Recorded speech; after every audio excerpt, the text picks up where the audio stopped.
I've got the Bubble Man. You guys have, you know, maybe seen some of the other Bubble videos that I've made. I think there's been 3, so this will be 4 now. And there's more. There's more to come. I hope you are enjoying all of this bubbly content, because there will be more for sure. Because I recorded a bunch of footage, and that's the way it works.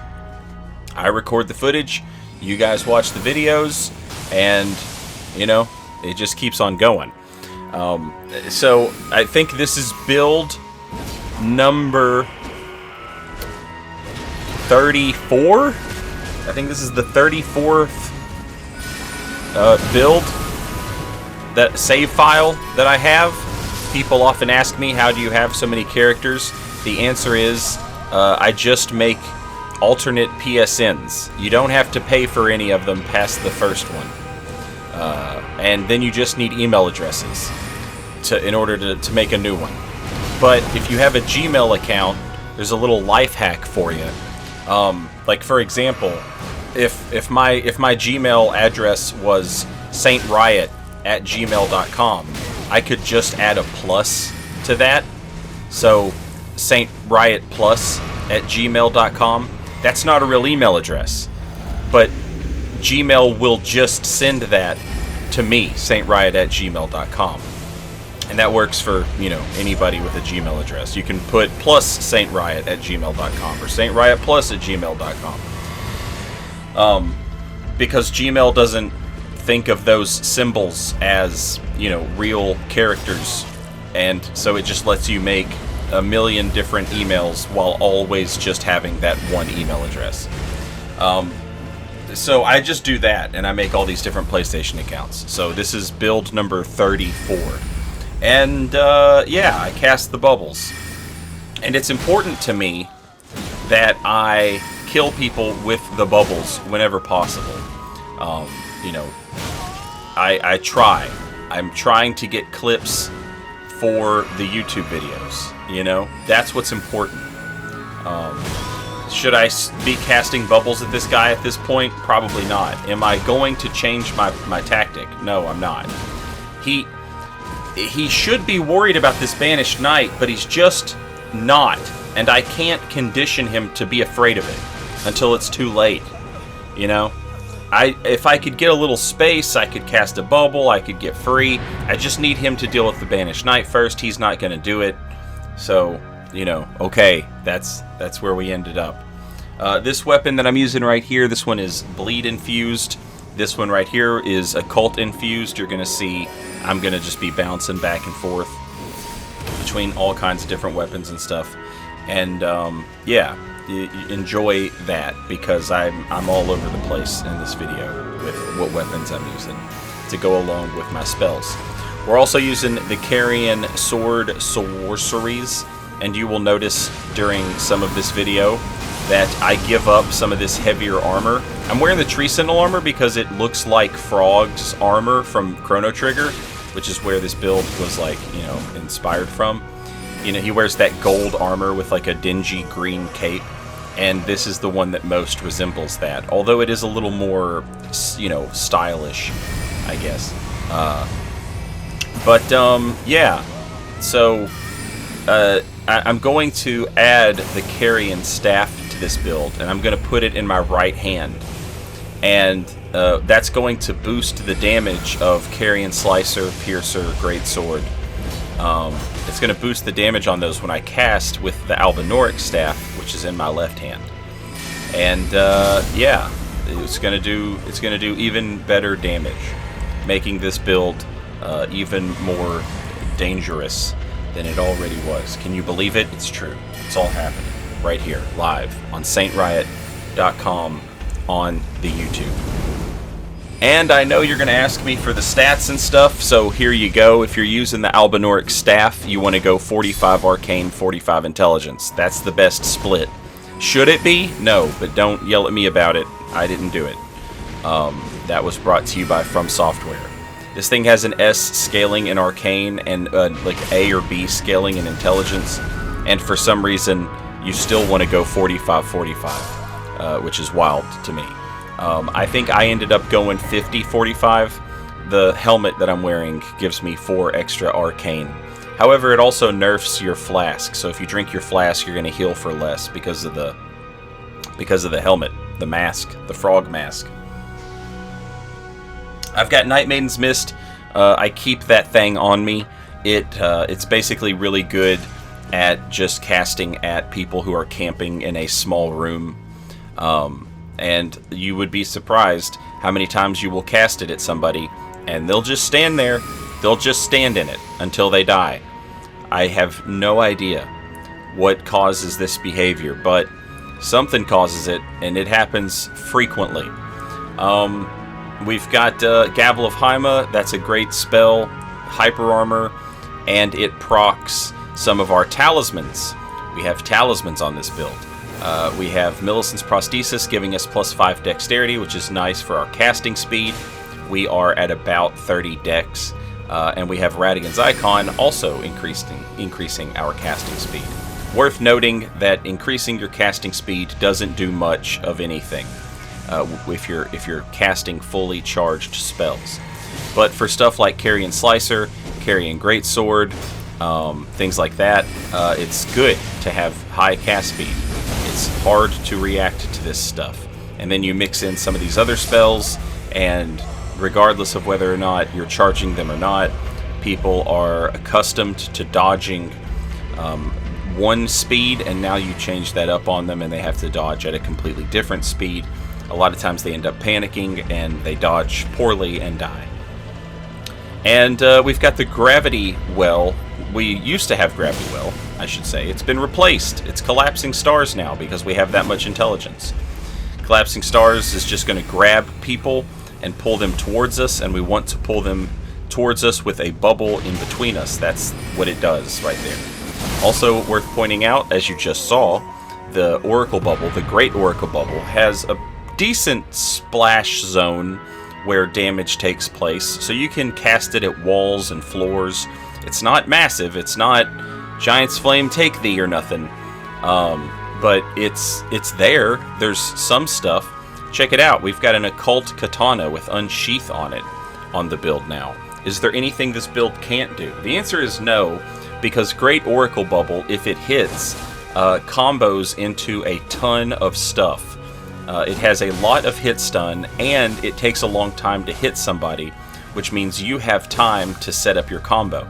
In this way, it's kind of like the intelligence version of Bloodflame Talon. If you hit somebody with Great Oracular Bubble, you basically have just set them up to eat another hit, as long as you are being aggressive.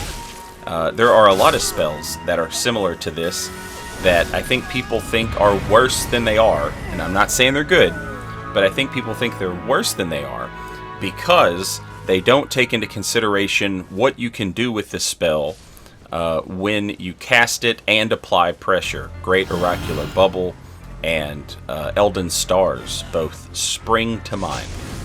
But yeah, this is the bubble build, so let's talk about the bubbles. It's got the splash damage, you can fully charge it.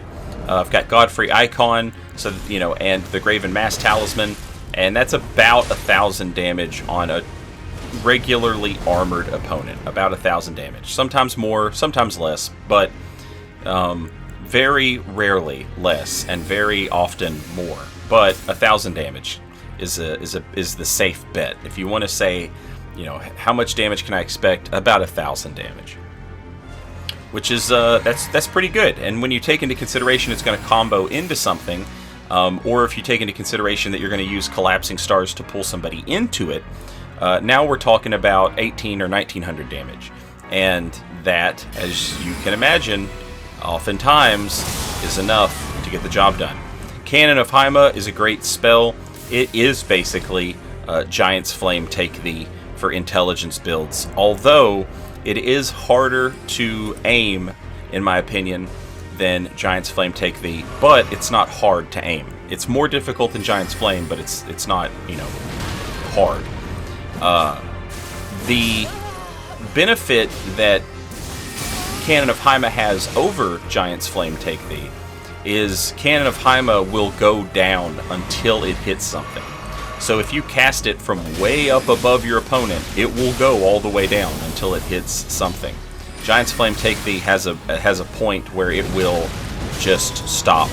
It won't go any further. It just dissipates into the ether. And that's not true of Cannon of Haima. So while it is slightly harder to aim, it does have the benefit of it will make contact with something, whereas Giant's Flame Take Thee doesn't necessarily always do that same thing. We also have Star Shower on the build. You probably won't see me cast that very often because I typically reserve it for people who just aren't very fun. Another thing that I reserve for people who just aren't very fun is a Clayman's Occult Harpoon. And the Clayman's Occult Harpoon gets arcane scaling on its physical damage, as well as magic scaling, intelligence scaling on its magic damage, which is perfect for an arc int build, if you can believe it. It works out pretty well. You can't buff it. Obviously, you can't buff occult-infused weapons. People often say they wish they could buff occult-infused weapons. And I say to you, you think you want that, you think that you do, until some over-leveled level 600 Phantom hits you with a Blood Flame Blade buffed occult-infused something and you immediately bleed out 3 times. You think you want it, you don't want it. You don't want it. You just don't. Is there something else they could do to make occult a little better? Maybe. Does it need to be a little better? I'm not necessarily sure that it does. I think it's fine. If they wanted to buff it a little bit and give weapons better occult scaling and just a little bit extra physical damage, that would be fine. I wouldn't have a problem with that. Or if they wanted to make occult damage magic, which would fit in with weapons that are arcane magic weapons, like the Regalia of Eocade and the Marius Executioner's Greatsword, you know, that would also be fine, I think. But, yeah, that's just my 2 cents. I wouldn't drastically change anything, I don't think. I guess making it magic damage is kind of drastic, but, yeah. The Oracle Bubbles, the little bubbles, if you fully charge them, it takes them longer to pop. If you hit with them at, like, point-blank range, they're essentially like a shotgun. They don't do a lot of damage. The bubbles all spread out. But if you hit them at point-blank range, oh boy, you're looking at another 1,000 damage right there. Especially if you fully charged it up and you've got the Godfrey icon on. Pretty good damage there. The only problem with this is they have terrible tracking at the very moment they cast. While you're locked on or whatever, but like the moment you cast them, the tracking becomes terrible. So if somebody rolls into you as you cast them, it just isn't going to do anything. You will shoot over them, and that's a shame. You could probably unlock and aim down and get that, but good luck pulling all that off while you're fighting 2 or 3 people. That can be difficult. So here we have the Carrion Staff. This is the one, there's 2 Carrion Staffs, so make sure you get the right one. This is the one that boosts sword sorceries like Slicer and Carrion Greatsword and Piercer.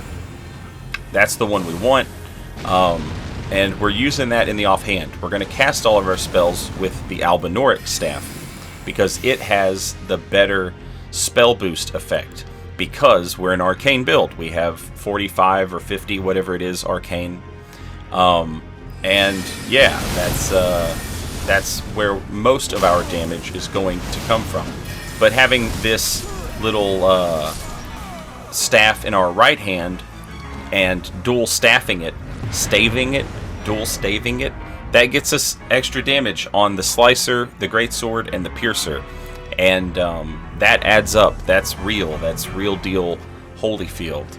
Yeah. So let me do the stats real quick while I'm still thinking about it. 60 Vigor, 25 Mind, 25-ish Endurance, 12 Strength, 30 Dex, 5 of that is coming from Millicent's Prosthesis, 45 Int, like 7 Faith, and 45 Arcane, or maybe 49 because of this hat, I think. And that's it. I started off as a I'm trying to think of the name of the class. Prisoner. I started off as a prisoner. So I have very little faith and very little strength. I think I put 1 level into strength or something like that to get it to 12, if I'm not mistaken. But that's what the route I went. I don't know if it would be worth to try and do this with minimum arcane for the bubbles and go completely into intelligence. I don't know if that would be better or worse. But this is the route I opted to take because doing this allows me to cast the bubbles, make sure I'm getting the best possible damage I'm going to out of the bubbles, and still be able to cast all the spells that I want. And I think the highest int requirement for a spell that I have is Collapsing Stars. It's like 30 something intelligence. Also, I was in awe of this fat rolling guy right here. He was so funny, and he knows how to press R1, and you have to respect that because he has so much hyper armor. His hyper armor starts up so fast. He can pretty much challenge anything that he wants. Now you can outspace him and stuff, but where's the fun in that? I really respected that this, and I don't know, maybe this person has no idea what's going on at all, but if they don't, it still impressed me to the point where they kind of won me over, and I was like, oh, to hell with it. If he wins, he wins, but then a terrible thing happened. Greed happened. I remembered that I got that bubble on his phantom that knocked him out of the air, and I was like, oh snap, I have to win this. What am I doing? The Carrion Piercer against a Fat Roller is just that's just a nightmare. I really wanted to get the bubble kill on this guy, but then I thought, okay, maybe we can go for the double KO here. So that became my goal, was to give this guy the double KO. Unfortunately, I barely survived. But I honored his memory by bloody slashing myself to death after the fight. Just an absolute legend, that guy. I love that guy. He's either really good and doing silly stuff, or he's absolutely clueless and still somehow better than he has any right to be. And I don't care what the real answer is. It doesn't matter what the real answer is, because what he was able to achieve, the results, that's all that matters, right? All that matters is that he got the results, and he did get the results, and it was incredible. This guy right here is about to make a fatal mistake and not respect my bubble. Respect my bubble. Respect it. You think you can just walk around here and disrespect my bubble? What do I look like? Some sort of guy who casts bubbles that aren't going to be respectable? Really, it's an insult to me. If you think about it, that you wouldn't respect my bubble. You look at me and you say to yourself, oh, I can take that bubble. You can't take that bubble. You can't take that bubble. Not like that. But that's what happens. To people who they play themselves, really. If you disrespect my bubble, it's going to eat you up. And you'll get popped. You'll get popped. And so when I made this build with the Faith Arcane, I put some points in Strength. And I did that so that I could use the Marius Executioner's Greatsword. And with this build, I opted instead to go Dex because it would help me with my cast speed. And I figured, okay, one build's Faith Arcane with a little bit of Strength. The next build is going to be Int Arcane. We should give it a little bit of Dex, right? We're at level 162. And I wanted to go to the 165 range because that allows you to invade the level 150 dedicated gankers. but it also allows you to invade a lot of, just regular co-opers who are playing through the game at a higher level, with no regard to, matchmaking meta levels or anything like that. And so it's like the perfect balance of, the two types of invasions for me. You get some of the bonfire duels that the 150s, you get some of the, or I guess grace duels. You get some of those, you get, the gankers that just hang out in a room. But then you also get stuff like this. That, if you get this at level 80, this is a nightmare for these people. If you get this at 160, they'll entertain it a little bit longer because they know they have a chance. Any two attacks that they hit me with at the same time, if I panic after that, I'm done. You know what I mean? Like if I panic roll, or if I had a roll queued up or anything like that, I'm probably gone. And so they know that, and they don't feel as helpless as they might at level 80, or 60, where you might typically find this invasion. If you get this at level 60, these people are terrified.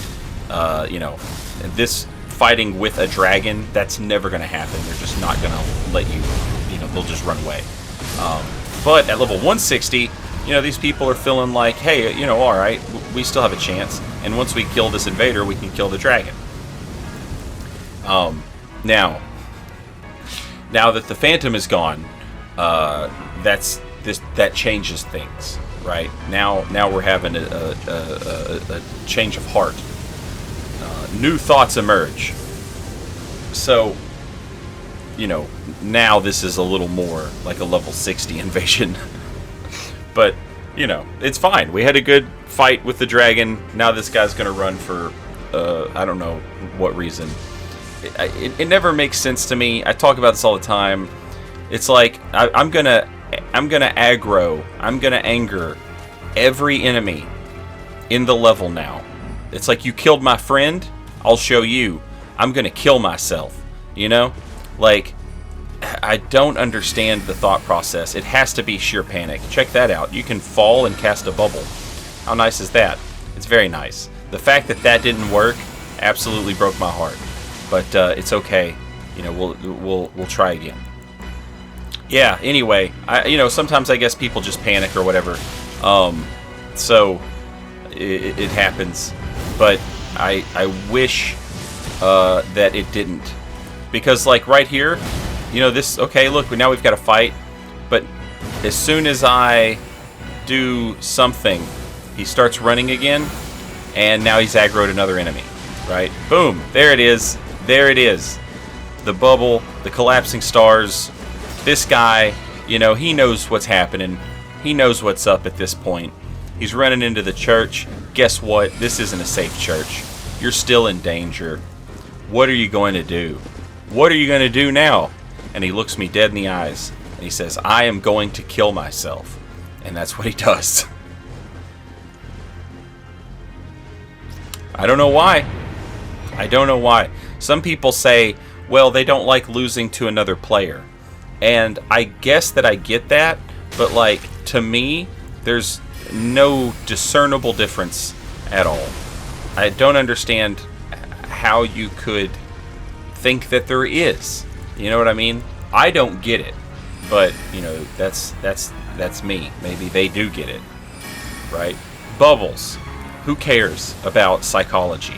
Let's talk about bubbles, right? What if we had 3 bubbles, okay?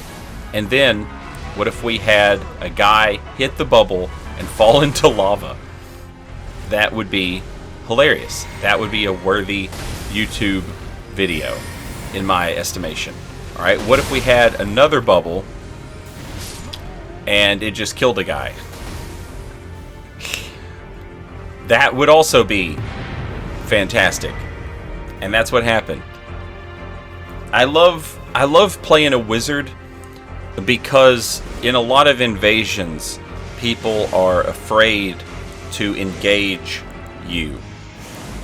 And so what they do is they throw stuff at you, they shoot arrows at you, and they'll do that forever. Forever. They never get tired of doing it. And so you just, like, you know, a lot of my builds, it just turns into like, okay, and then I whip out the jar cannon and I throw stuff at them, right? And that's like not a lot of fun, if we're being honest, you know? But if you're playing a wizard, you get to throw stuff back that's funny, like a bubble. And that rules. This build rules. The bubbles are better than I thought, but they're not good. Thanks for watching. See you next time. Later, y'all.